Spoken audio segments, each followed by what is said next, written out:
Minute Sport, on vous dit tout.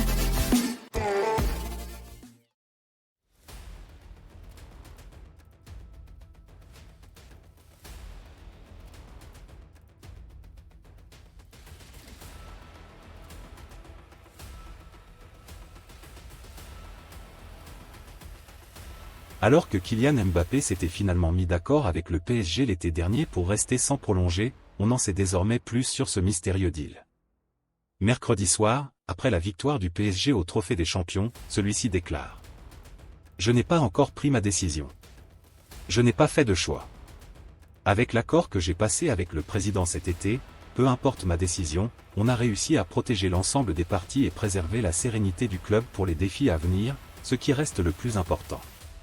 Donc on va dire que c'est secondaire. » Selon le quotidien L'Équipe, si le Bondinois quittait la Ligue 1, les futurs droits TV, de 2024 à 2029, pourraient en être impactés. Toujours dans le club de la capitale, on en sait plus sur la blessure de Milan Skriniar. L'international slovaque a passé de nouveaux examens ce vendredi, selon L'Équipe. Une grosse entorse à la cheville gauche a été diagnostiquée pour le défenseur central du PSG, qui devrait subir une intervention chirurgicale et manquer plusieurs mois de compétition. Sergio Rico va bien mieux, depuis cette nuit du 28 au 29 mai, quand il a eu un accident de cheval très grave dans un village andalou. Près de 8 mois après ce malheureux incident, le gardien du PSG s'est confié au micro de DAZN concernant son état d'esprit général. « Je me sens chaque jour beaucoup mieux, mon corps redevient celui d'avant.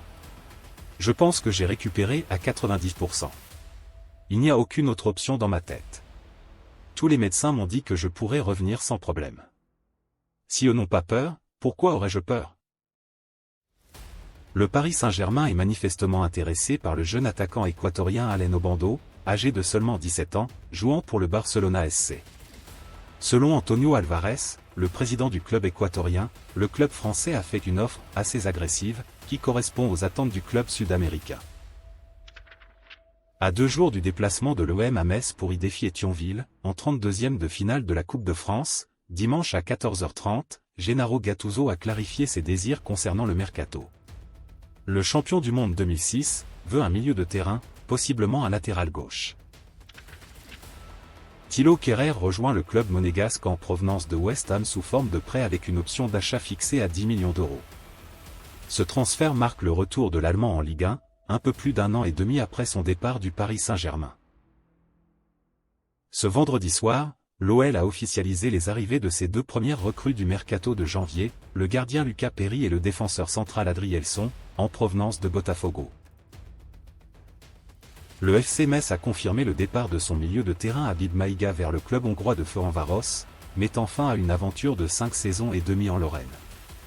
Le transfert de l'international ivoirien, qui intervient à 6 mois de la fin de son contrat avec la formation messine, s'est conclu pour une somme de 400 000 euros. En Serie A, la Juventus Turin se montre très confiante concernant la prolongation du contrat d'Adrien Rabiot, le milieu de terrain international français. L'international français, qui a rejoint le club turinois en juillet 2019 en provenance du Paris Saint-Germain, a déjà prolongé son contrat jusqu'en juin 2024. Les discussions en cours pourraient aboutir à une nouvelle prolongation, avec la Juventus Turin prête à proposer un bail de 3 ans aux joueurs. Depuis l'entame de l'exercice sportif en cours, Adrien Rabiot a montré de bonnes performances, marquant 3 buts et offrant 3 passes décisives en Serie A. Son apport au sein de l'effectif est considérable et l'entraîneur Maximiliano Allegri n'a clairement pas envie de le laisser partir au terme de la saison. En Espagne, après la nouvelle défaite du Séville FC, contre Bilbao, 0-2, l'un des supporters a pris à partie Sergio Ramos, qui répondait aux questions de DAZN Espana. Ce qui a mis hors de lui le défenseur de 37 ans. Et un peu de respect, nous sommes en train de parler, a-t-il plusieurs fois répété, très remonté. Et un peu de respect envers les gens et envers l'écusson. Respecte les gens et tais-toi maintenant.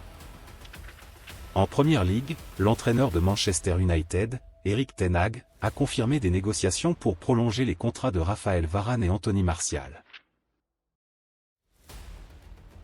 Chez le rival, à Liverpool, en conférence de presse, Jürgen Klopp a évoqué les absences à venir de Mohamed Salah, qui va disputer la CAN avec l'Égypte, et d'Endo, qui sera lui mobilisé par la Coupe d'Asie des Nations avec le Japon.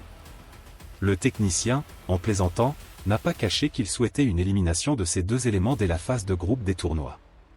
I said, if I wish you good luck, it would be a lie.